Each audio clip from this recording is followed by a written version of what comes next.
So I had to lock in this year for school, and therefore I figured I might want to make a study tips video.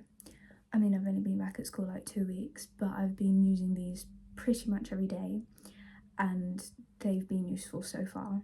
I might do an update, like if they don't end up being useful in the long run, then I will probably like make a change to this, put it in the comments or something, description. But for now, these are what's working. So I've got 10 of them, and yeah. So the first study tip I have is routine. Genuinely, having a routine, like where you go do this day, where you go do that day, it makes it so much easier to stay on top of what you're doing.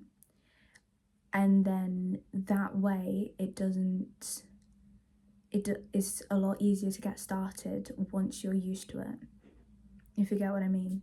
Like if you never studied and then you just all of a sudden started doing it, then that wouldn't last long, I'd imagine. But if you made it a part of your daily routine, like, oh, I have dinner, then I do a little bit of studying, oh, I go to school and I do this on Monday lunchtimes, that's what I mean. So number 2 is one that I'm really, really horrible at, but it's keep a clean space.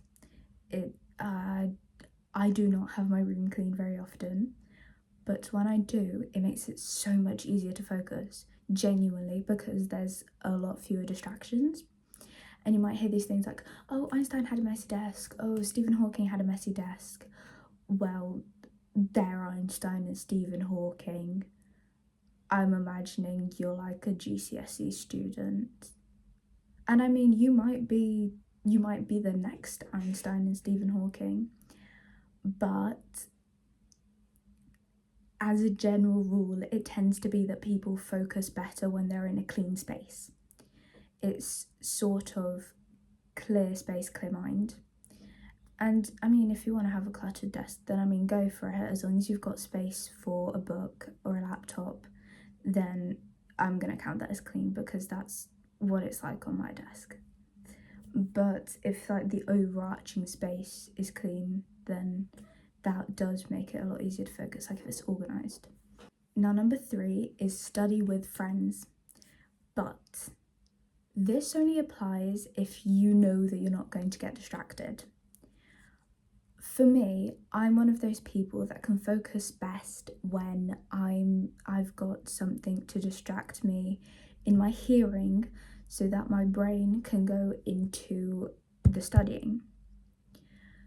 So if I'm having a nice little chat with my friends while we're studying, then it makes it a lot easier for me to focus, at least, and it makes me more productive. And also, another thing that you can do when you study with friends is that you can help each other.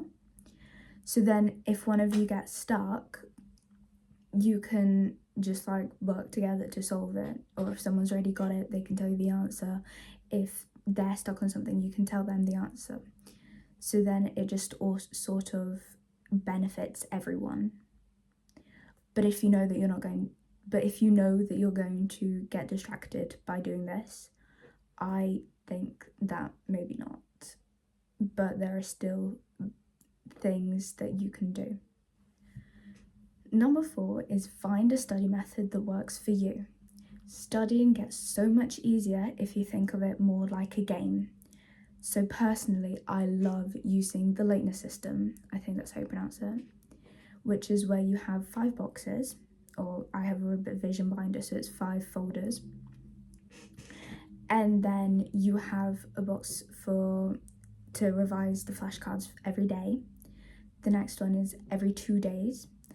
The third one is every 4 days. The fourth one is every 9 days, and the fifth one is every 14 days.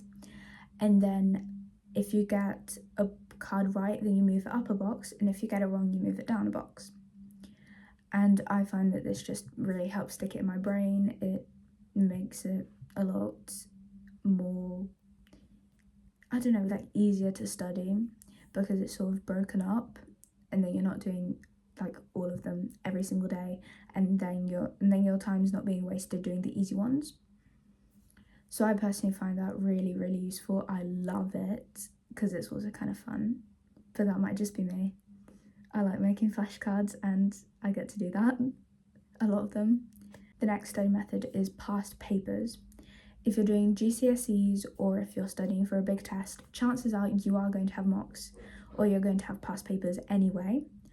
But just doing them a bit more often makes you more familiar to the exam style, and then that makes it easier on the day, that makes it less of a shock. So then while you've got all that pressure coming in because you have to get as many marks as you can, you don't have that added pressure of, I don't know how this is formatted, these questions make no sense. Now the third study method is blurting. My English teachers love this method.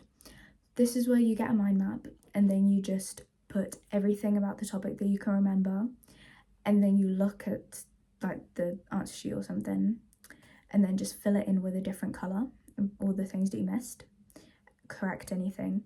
So like the past two things is active recall, and the thing that active recall does is that it makes your brain work. This means that it's more likely to stick in your brain and makes it a more effective study method. Now the last thing isn't really a method, but I guess it is passive revision. So there is this channel called Free Science Lessons. If you're doing GCSE science, it's both trilogy and combined. I just love it. I had an exam coming up. I went through like every single video on the exam, including the triple ones, and I'm not doing trilogy science. But I like Free Science Lessons because what he does is that the guy is dressed up as boring as possible to make you focus on the actual material.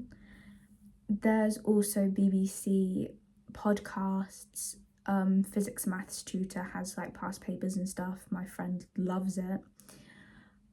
Education quizzes is another thing that I used to do a lot, especially in lockdown, but obviously for the year that I was in. Actually no, I did do GCSE history on it as well, but you can only get 15 free questions a day, like per device. So what I used to do is just do my free quiz and a half on one device, then like get my mum's laptop, do another free quiz and a half. But yeah, these are all like study things that I like, that I've used, that are quite useful. So tip number 5 is go out and touch grass. Well,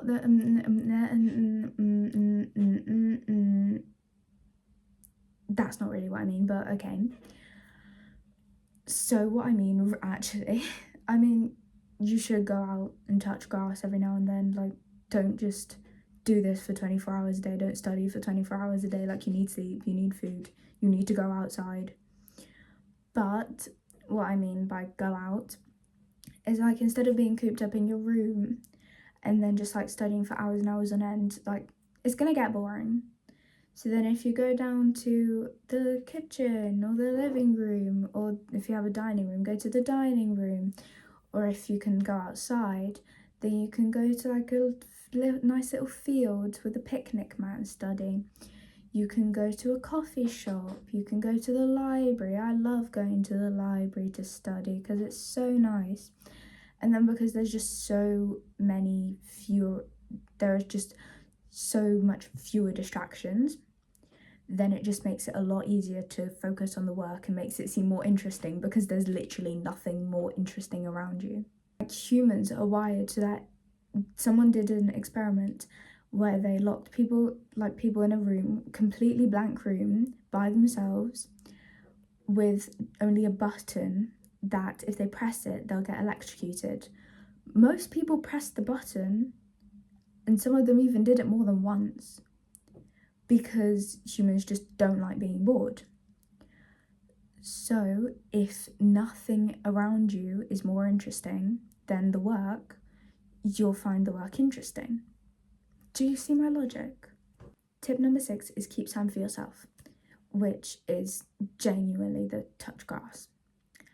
Like, because you don't want to be doing this for 24 hours a day. So like, put some time out. I like sewing, so I have some time to do sewing on Tuesdays. I have some time to do reading on Mondays, crafts on like Fridays, go out to the gym, go out, do my things. Like, keep time for yourself. Don't put all of your free hours into studying, because all that's going to do is make you exhausted, and then you're not going to remember anything, are you? So it's more effective if you just like go outside every now and then, maybe take a day where you don't do studying, and then that just sort of balances everything out. Tip number 7 is, if you know there's a test coming up, start studying. Because you don't want to wait until the night before the test to revise over like 3 months worth of work. For example, if you're doing flashcards, then you want to like study before it piles up, before the amount of flashcards that you need to make pile up. So then it's just doing a bit at a time. For example, if you're doing GCSEs, everyone knows there's going to be a test at the end of the 2 years. So if you're doing flashcards, start doing those flashcards right at the beginning of the year, so that you have it all prepared when you're on study leave, because you do most of the tests before study leave. So you have all of your things ready by the time that you've finished the curriculum, and that it's just revision. Because then, if you've been revising continuously, there are some things that you won't even have to think about because you already know them so well. And if you do, you'll have the flashcards prepared. Isn't that lovely? Tip number 8 is just study a little bit every day. Like, you don't need to be sitting there for 6 hours after school every day. But if you just sit there for 20 minutes, then that's still good. This is something that my violin teacher tried to do, tried to teach me to get me to practice violin more often. She was like, if you do 30 minutes every day, then if you do that for 7 days, that's 4.5 hours a week.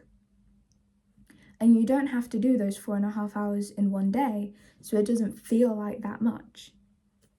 So what it does is that it also keeps it consistent, which keeps your brain working. It keeps you focused. It makes it easier to remember the things because you're seeing them so often. Number 9 is also something I'm bad at, but it's stay organised. If you don't stay organised, if you lose all your books, if you can't remember the homework that was due 4 weeks ago and you still haven't done it, you should probably do homework on time.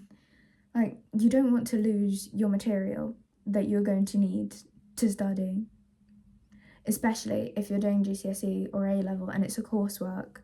If you lose that, your grade will plummet. If you lose your sketchbook or your binder, that's half of your grade completely gone. So stay organised, unless you want to fail. Now the last one, number 10, is take breaks from studying. For example, doing the Pomodoro technique, which is 25 minutes of focused work, then 5 minutes of break. Or what I like to do is that I like to do one big chunk of the subject and then just take a break or get food to carry on studying. I know that there is a revision technique though that is probably a bit more effective. That's if you break up each subject. So then instead of doing all physics, all chemistry, all biology, you do physics, then chemistry, then biology, then a bit more physics, then a bit more chemistry, a bit more biology, but that's a whole other thing. That's not something I've done. But if you take a break while you're doing all the studying, then it just sort of makes you refreshed and you go back to it. A little bonus tip that sort of ties into number 3 is that I personally focus best with music. If you can't study in complete silence, then get something to do for background noise. I heard that if you're studying something in English, then you should listen to something in Arabic or Spanish or a language that you don't know. And then if you're studying that language, then you should listen to something in another language that you don't know. So that way, because you won't be able to understand what it's saying, you're not going to be focused on what they're saying. Or if you like classical music, then just do that. My chemistry teacher likes putting on funk, like instrumental funk, while we're doing the work. So just if you have a background noise, it just sort of gets you more into like the routine. It just sort of helps you zoom in to the studying and then just stay focused. I hope you enjoy this picture of an adolescent swan, because I forgot to mention that another thing that would be really, really useful is if you go and ask people older than you, like if you have an older sibling, if your friend has an older sibling, or if you have friends in higher years than you that have already been through it, then they know what to expect more than you do. So you can ask them for help, and that would be useful in revising. Anyway, if you want more study tips, go find someone else. I don't actually have any more. I was reaching for these. But if there's another thing that you find useful, feel free to put it in the comments. If they're on, that they're not on very often, but try to keep them on. And yeah, good luck.